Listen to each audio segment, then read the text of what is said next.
gars étré. Dans le bois, j'étais ce matin, couché sur un lit de pervenche. Avril, aux yeux couleur du lin, regardait à travers les branches. Un oiseau chantait dans un hou, ivre des senteurs de la sève. Son chant était si doux, qu'il chantait comme l'âme rêve. Le silence écoutait vibrer, son écho sonore en cadence. Et moi, j'écoutais le silence, et je me suis mise à pleurer.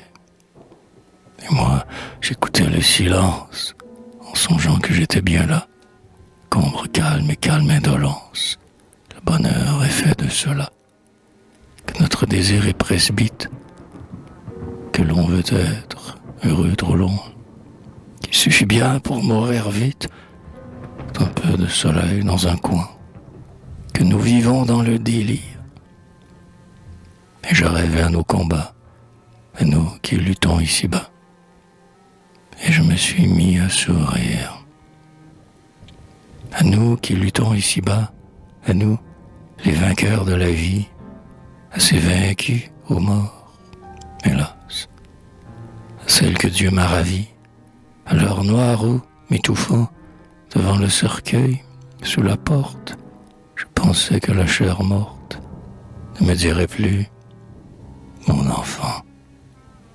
Et je sentais un deuil extrême dans mon pauvre cœur là d'errer, mourant de vivre de lui-même. Et je me suis mise à pleurer. Mourant de vivre de lui-même, j'évoquais pour le ranimer. Et mes amis qui croient m'aimer, et moi qui crois que je les aime, et celle aussi qui, sur ce point, en sait plus long que moi, j'espère, et l'une qui ne m'aimait guère, et l'autre que je n'aimais point.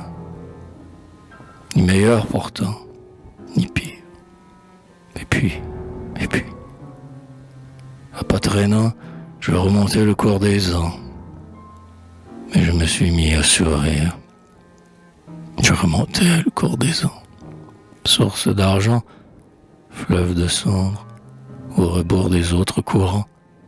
D'où à monter, dur à descendre, et le cours des âges aussi, car le rêve est une tunnel immense.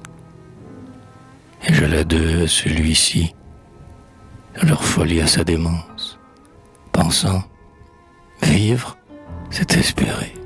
Mais j'espère. Qui peut le dire? Et je me suis mise à sourire, et je me suis mise à pleurer.